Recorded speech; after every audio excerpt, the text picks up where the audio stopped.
Halo, Assalamualaikum warahmatullahi wabarakatuh. Om Swastiastu, Namo Buddhaya, salam sejahtera dan salam kebajikan untuk kita semua.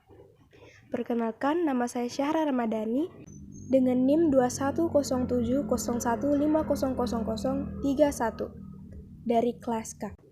Pada kesempatan kali ini, saya akan menjelaskan atau mereview materi dari pertemuan pertama hingga ke pertemuan ke-7 pada mata kuliah Sejarah Aliran Psikologi.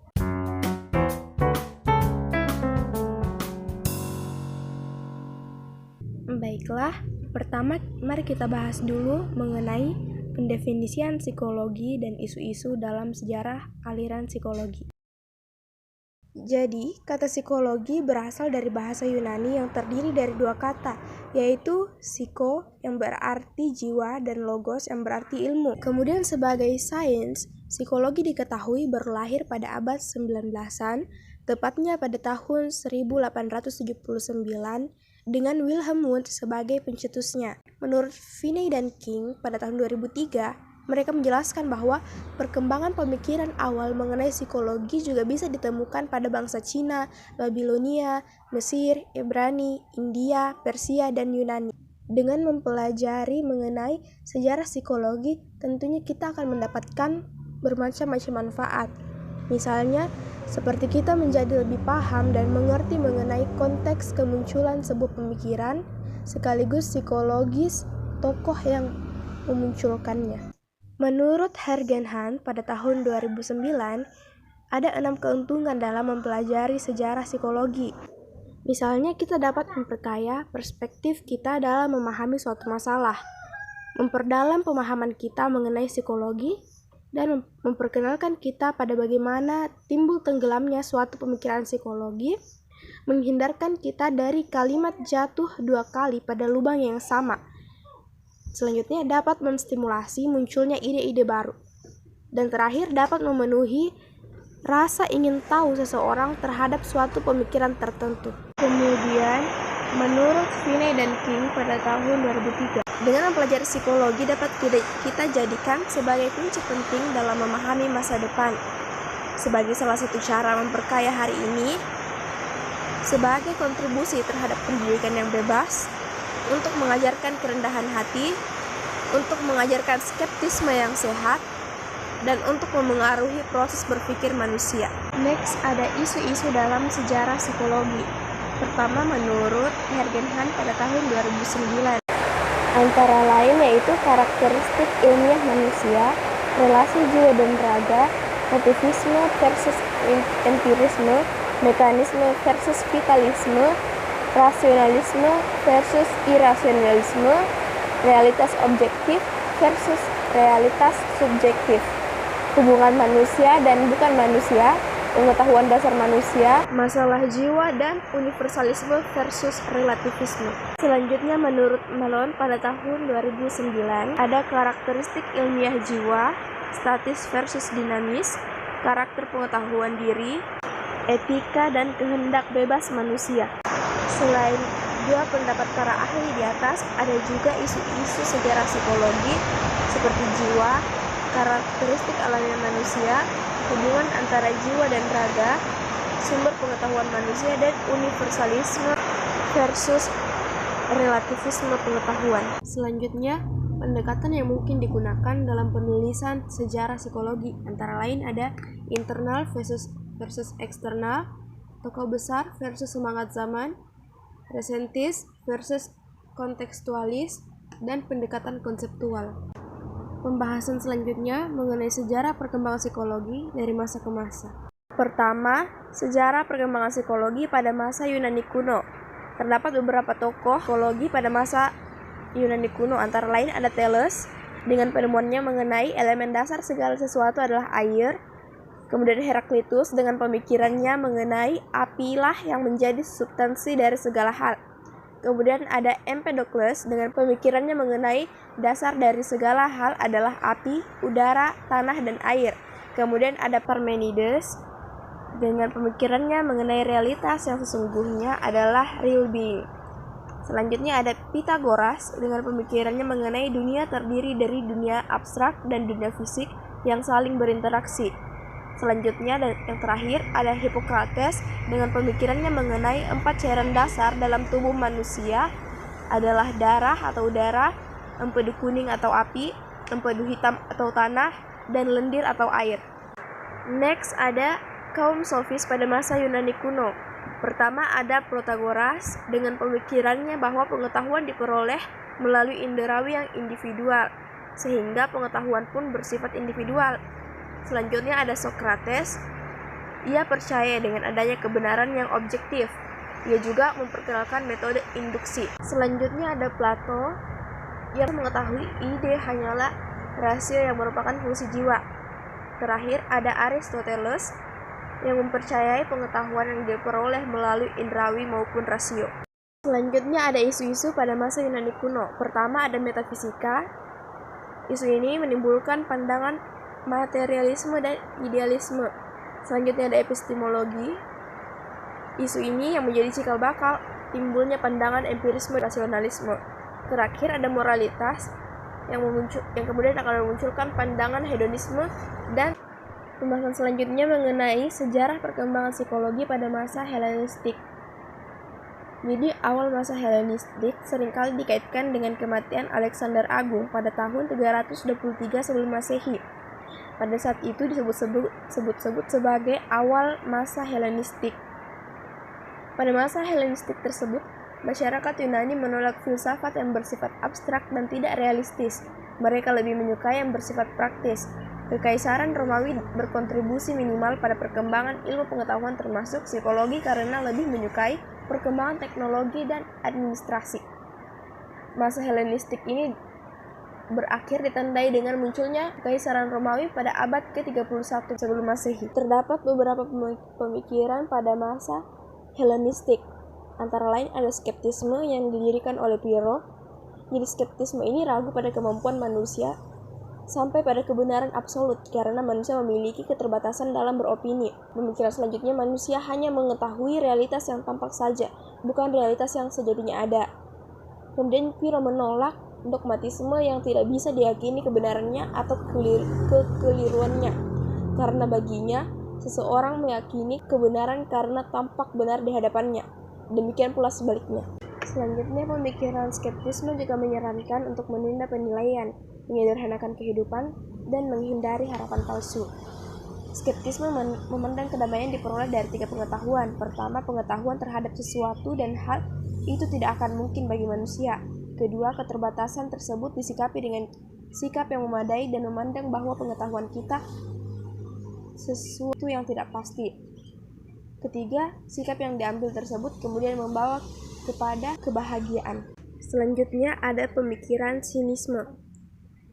Nah, pemikiran sinisme ini muncul sebagai ekspresi atas ketidakpuasan terhadap nilai yang ada, situasi dan kondisi yang dianggap tidak adil, dan ada keinginan untuk menyederhanakan tuntutan kehidupan. Selanjutnya ada pemikiran Epikureanisme yang didirikan oleh Epicurus. Pemikiran ini terkenal dengan sebutan atomisme dan hedonisme. Selanjutnya ada Stoicisme yang didirikan oleh Zeno. Dalam pemikiran ini, Zeno berpendapat bahwa nalar merupakan otoritas yang paling tinggi dan alam semesta diatur oleh aturan yang dapat dipahami oleh nalar.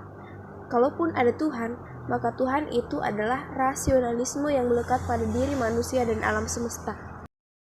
Next, kita akan membahas mengenai sejarah perkembangan psikologi pada masa abad pertengahan. Abad pertengahan dimulai pada tahun 476 Masehi ketika kekaisaran hancur dan diambil oleh Kekaisaran Konstantinopel, kemudian berakhir pada tahun 1456 Masehi. Abad pertengahan ini dibagi menjadi 3. Pertama, awal abad pertengahan, yaitu pada tahun 500 sampai 1000. Ditandai dengan mulai turunnya ilmu pengetahuan. Pada awal abad pertengahan ini, perkembangan ilmu pengetahuan mengalami kemunduran dan rasionalitas. Tidak dapat berkembang, tidak banyak kontribusi sehingga disebut zaman kegelapan atau Dark Age. Selanjutnya, pertengahan abad pertengahan, yaitu pada tahun 1000 sampai 1300. Ditandai dengan mulai bangkitnya ilmu pengetahuan. Selanjutnya, akhir abad pertengahan pada tahun 1300 sampai 1600, ditandai dengan munculnya gerakan pembaharuan. Selanjutnya ada tokoh-tokoh muslim yang berperan dalam perkembangan psikologi pada abad pertengahan. Pertama ada Al-Kindi. Ia menyatukan antara teologi dan filsafat. Kemudian ada Rhazes. Ia menyatakan bahwa sensasi indrawi melatar belakangi proses mental dan kondisi emosi memengaruhi aspek fisik. Ada Al-Balkhi yang mengklasifikasi neuris dan menyatakan ada 4 gangguan, yaitu takut dan panik, marah dan agresi, sedih dan depresi, serta obsesi. Selanjutnya ada Ibnu Sina yang menyatakan bahwa jiwa ialah substansi yang mandiri yang terpisah dari raga. Ada Ibnu Miskawi yang menulis buku yang menjelaskan mengenai jiwa, karakter kebahagiaan, penyakit, dan kesehatan jiwa. Next, ada juga Al-Ghazali, Fakhruddin Ar-Razi atau Umar Ar-Razi, dan Ibnu Rushd. Selanjutnya adalah sejarah perkembangan psikologi pada masa Renaissance dan berdirinya psikologi sebagai ilmu. Jadi pada mulanya, psikologi itu dianggap tidak memungkinkan untuk menjadi sebuah ilmu pengetahuan yang mandiri oleh Comte juga oleh Immanuel Kant. Sebab psikologi dinilai terlalu banyak menggunakan metode introspeksi atau metode lain yang non-eksperimen sehingga menyebabkan psikologi tidak memadai untuk menjadi ilmu pengetahuan. Tokoh-tokoh psikologi sebelum didirikan sebagai ilmu, pertama ada Hermann von Helmholtz yang lahir pada tanggal 31 Agustus 1821. Ia terkenal dengan teori konversi energinya dalam bidang fisika.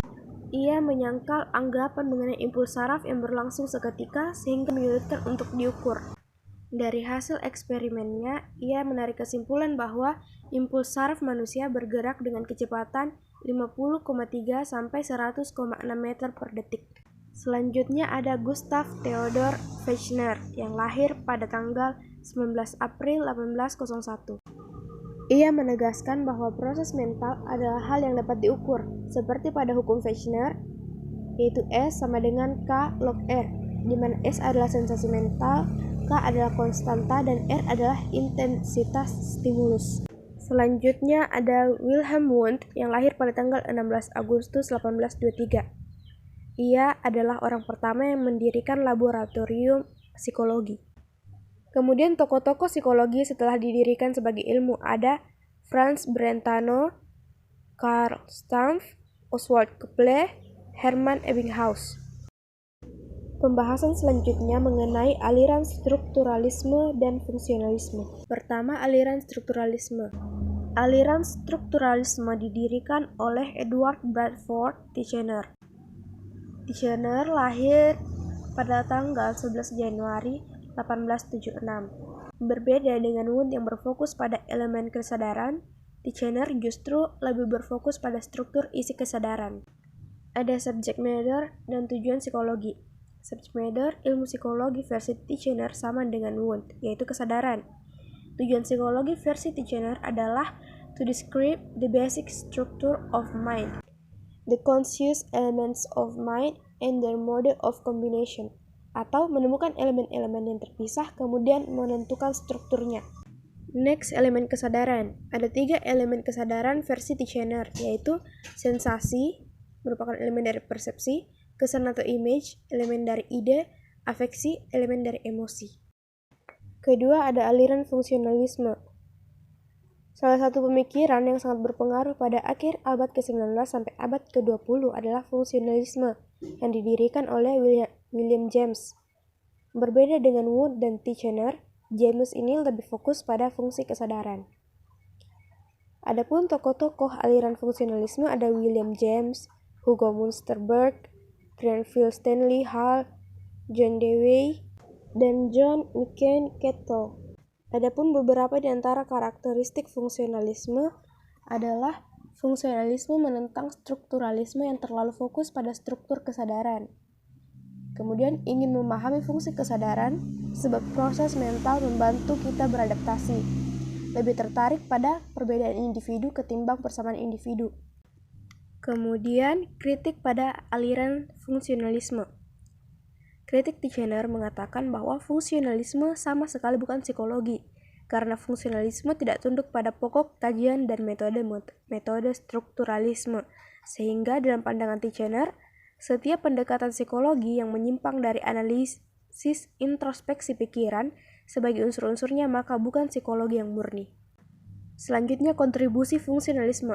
Jadi, fungsionalisme telah memberikan kontribusi berupa pengaplikasian psikologi dalam kehidupan nyata. Kalangan psikolog fungsionalisme melengkapi metode introspeksi dengan data yang diperoleh sebelumnya, misalnya riset psikologis, tes mental, kuesioner, serta deskripsi tingkah laku yang objektif. Fungsionalisme memasuki masa kejayaan pasca wafatnya Wundt dan Titchener. Pembahasan terakhir ada aliran behaviorisme. Jadi, behaviorisme merupakan aliran pemikiran psikologi yang fokus pada perilaku dan menekankan bagaimana cara stimulus-stimulus yang ada di luar manusia membentuk perilaku melalui proses belajar. Pertama, perspektif teori behaviorisme, yaitu berfokus pada perilaku dan menekankan pada peran stimulus yang ada di luar manusia. Kemudian, perilaku yang dapat diamati merupakan subject matter ilmu psikologi. Next, ada 3 klaim kebenaran dari behaviorisme. Pertama, psikologi bukan merupakan science of mind. Kedua, behaviorisme menjelaskan perilaku lebih karena faktor-faktor eksternal. Behaviorisme mengembangkan teori-teori yang menggunakan istilah-istilah perilaku. Next, perkembangan behaviorisme. Behaviorisme ini terbagi menjadi 3 tahap. Pertama, behaviorisme radikal. Behaviorisme radikal berfokus pada perilaku yang disadari, menggunakan metode eksperimental dalam menjelaskan perilaku. Kemudian ada pun tokoh-tokoh dalam behaviorisme radikal meliputi Ivan Petrovich, John Brodus Watson, Edward Lee Thorndike, Vladimir M. Bichir. Tahap kedua ada neo-behaviorisme, yang merupakan perpaduan antara behaviorisme dengan positivisme. Sebuah teori dikatakan benar jika bersumber dari 2 hal, yakni sains empirik dan sains teoritis. Kemudian tokoh-tokoh neo-behaviorisme ada Edward C. Stallman, Clark Leonard Hull, Edwin Ray Guthrie, Boris Frederick Skinner. Dan tahap perkembangan ketiga adalah sosio-behaviorisme, di mana perilaku dipelajari dalam proses sosial, mengakui adanya proses mental dan proses kognitif. Kemudian tokoh-tokoh sosio-behaviorisme ada Albert Bandura dan Julie B. Rotter. Next, terapi yang berorientasi behavioristik antara lain modifikasi perilaku, ABA atau Applied Behavior Analysis. Cukup sekian dari saya dan terima kasih.